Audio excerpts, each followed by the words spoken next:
Angela, have you had bad experiences as well as good experiences of the way managing a brand in the digital era, the challenges of that?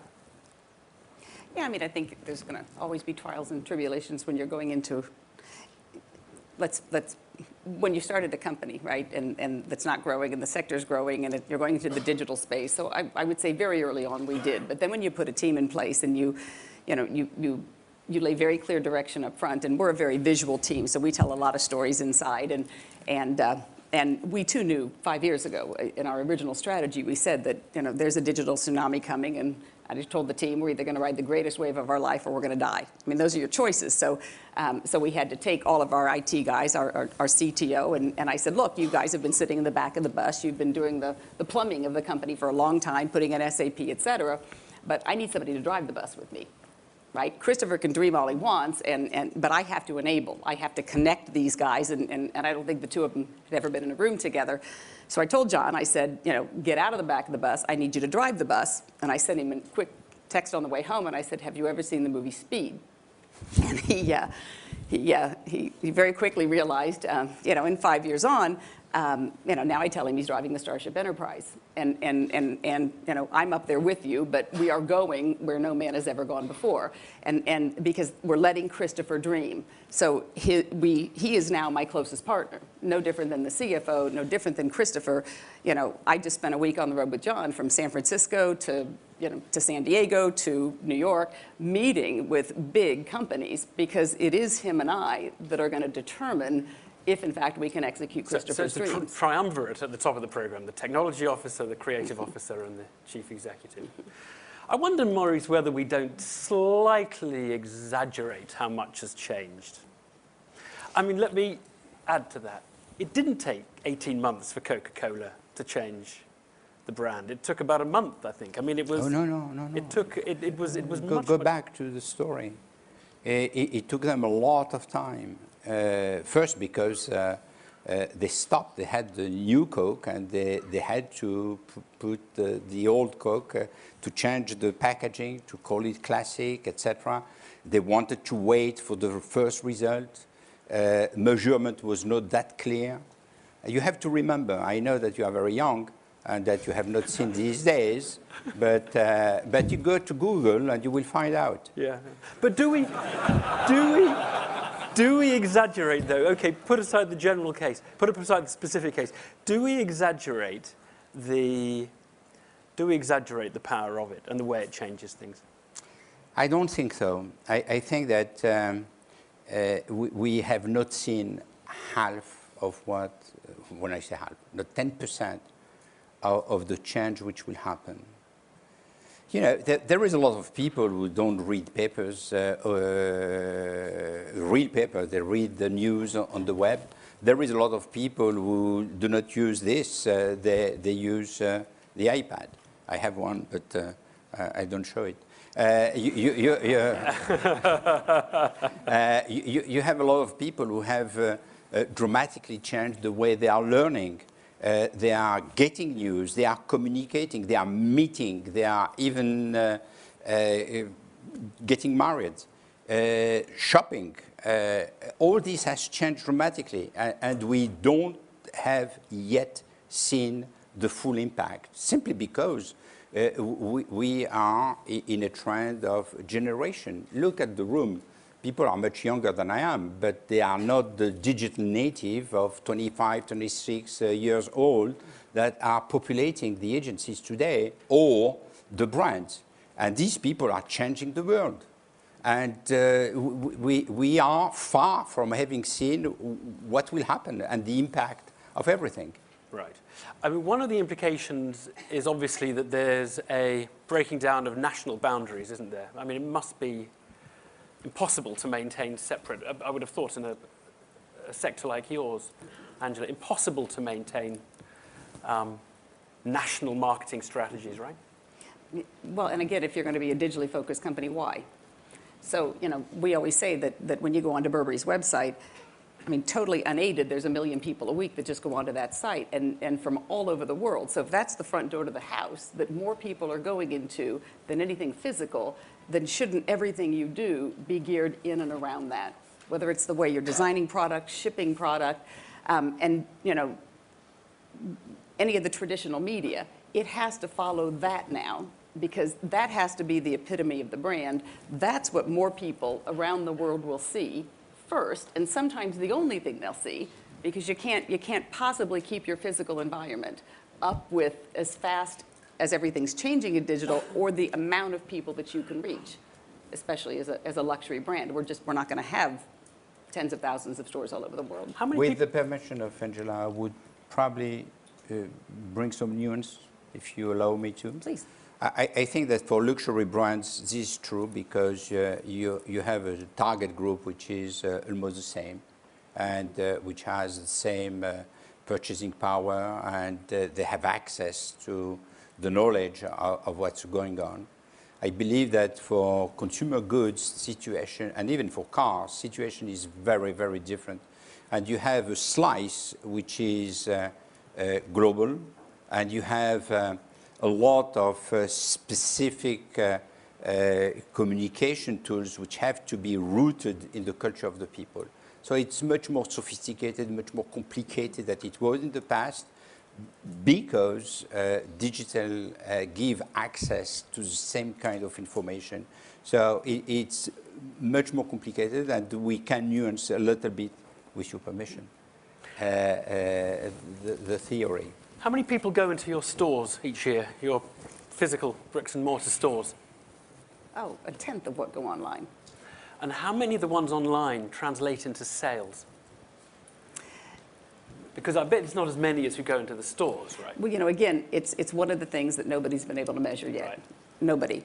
So again, we do about 30% of our business through third-party wholesale customers. We have our own stores. We sell online.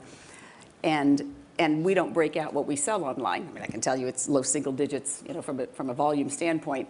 But so it's much less online than in the store. absolutely. But again, we're selling $2,000 trench coats. I mean, but understand the goal. But the goal is not. We don't call it e-commerce. We don't call it. The goal for us is brand engagement. We're building a global luxury brand. I care more that they sat on the site for 7 minutes and 22 seconds than I care what they bought. Right. I don't care if they buy. I'm getting mind share, and we know someday, somewhere, whether it's at Nordstrom, DFS, one of our stores in Paris, if they are connecting with the brand, and I don't think it's any different than an Apple device. I don't think it's any different than a Starbucks cup of coffee, to the example that was earlier. Our quest is to build a really great, pure, very engaging, very entertaining global luxury brand. Mind share is good, but sales must be better, Angela. I mean, I think the results speak for themselves. right, great stuff. Well, we just reported profits up 27%. Yeah. We reported that channel up, of course, the largest on a very small base. Yeah. But I think that, I think we've invited a new customer into the brand. We've not walked the core customer. Of course, the products have to be compelling. So it's long-termism, really, because you're building them for future sales, even if they don't buy the day they come in. Maurice, a last question before I open to the floor. Just what are the egregious errors? What are the mistakes people and companies, your clients, what mistakes do they make? Oh, they never make any mistake. They can't. They are clients. They're well advised. But more seriously, what we see with the clients is exactly what we see with the agencies. You have clients which are more ready to step in the new world, and some who are less ready to. For example, if you go to tourism, financial services, automotive, these people are fully embarked on the digital age. When you go to consumer goods, you have different speeds. And going to some brands, you see that they are also fully engaged, and some of them are not. But the biggest mistake that they have done, some have made, and some of our clients including, is to do not pay enough attention of what is going on the web. And considering that because a young guy or a young girl has said something, it's not very important. The reality is that this young guy or this young girl has criticized either the corporate culture or the ethical attitude or the non-green attitude, and the result has been that pretty quickly it went on the web and became a big buzz. Yeah. There are a lot of things which happen to very well-known brands. I don't believe it is important to name them, and everyone has this in mind. And this is probably the biggest problem that they have faced, and they are still facing, because a lot of people who have been burnt by this kind of situation continue to ignore what's going on. Angela, shall we very quickly show the video? Tell us about it, what it shows, and let's have a quick look at it. Great. We work closely with one of Maurice's companies, happens to be here today, BBH in London, and on creating new concepts. Minority share. We have only 49%. Okay. Nabbit. Well, we still love working with them. But we love you amazing. must love working with them, and we love them. Just get on with it, please. And our teams always work on pushing the boundaries, coming up with new concepts, et cetera. So it's our job to execute them. So, and again, in your quest to build a great luxury brand, we need to work with a lot of different partners. And so we take every opportunity. We never do an event that's not a global event. So we happened to open a store in Beijing, but it wasn't just a store in Beijing. The concept the team came up with was, let's make it a convergence of everything. So there's got to be a music component, a digital component. It's a virtual runway show, if you will. It was done for 2,000 people live in the Beijing TV studios, the first time that anyone had taken over the new studios in central Beijing. But it was streamed live with over 200 media partners all over the world. And it was interesting because there's another connection. John Smith, the CEO of the BBC, is also on our board, and he says, we need to be almost more of a media content company today than we do a luxury fashion brand. Right. And that's what this exemplifies. And how many people watched the event? Oh, millions. Millions. And, okay. and of course, now it's up on YouTube, so hundreds of thousands of more. Let's have a quick glance at this 2-minute video of the making of the Beijing event.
We should say, actually, the video doesn't really do justice to it because there were hologram models, some of them, yes, and there were real models. And so, of course, it looks like a video effect on the video.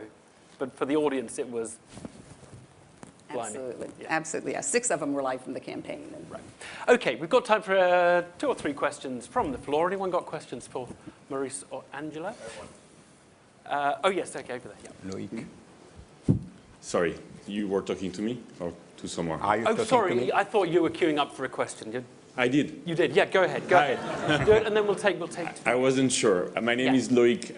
Can you talk a little bit about the future brands such as Google or YouTube or Facebook or worldwide brands, and they have never done or almost no advertising? They just spread and became huge without it. So how do you see the future of marketers given that new phenomenon that you don't have to do huge campaigns to It's a brands? good point. It's the end of intermediation, to some extent, potentially. No, it's not the end of intermediation. It's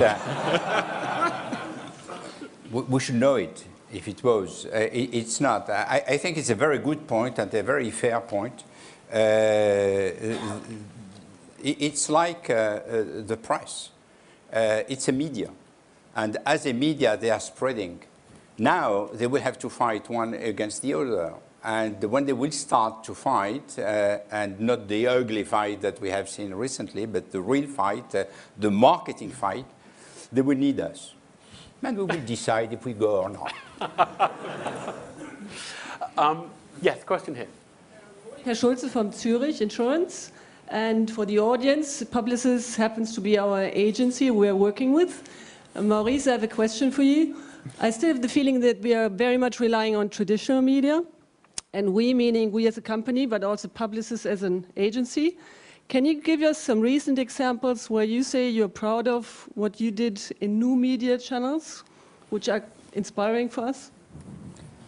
I will not speak specifically about Zurich, but for each of our clients, we try to bring the solution which is adapted to the client. And also in the discussion with the client, we see what is acceptable and what is not acceptable according to the objective that the client has in terms of marketing. And when it comes to Zurich, where a lot of the sales are made through agent, we need to work in a very subtle way in order to do not upset the network of agents. And this has been one of the reasons why we have less digital than we should.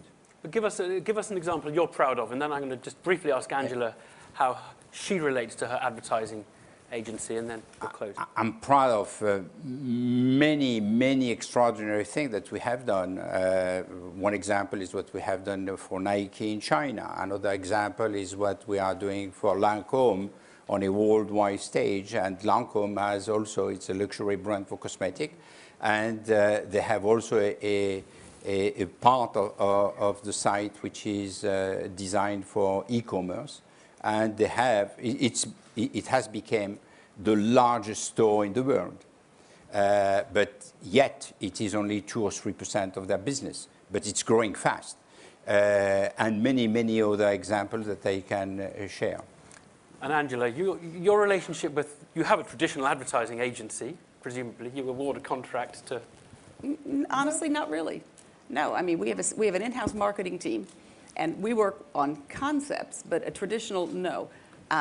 Our teams deal directly with Facebook, YouTube, Google. I mean, our guys are dealing with Google constantly. So, there's traditional magazines, there's, traditional television. So, no, we have in-house creative media who shoots everything. The video is done in-house. We have, that's 25, 30 people. We have in-house marketing that are placing it across every medium. So, no, we do work with agencies, absolutely, but we're looking for what's next. And when we have a big project, absolutely, we'll work on a global basis to help get things placed. But there's not one size fits all anymore for us, but realize we're really small in comparison to a lot of the big companies that Maurice works with. No one size fits all. That's a good summary of the entire discussion. Shifting sands, the world changing around us, bang on theme. Maurice Levy, Angela Arendt, thank you both very much indeed. Thank you. Thank you.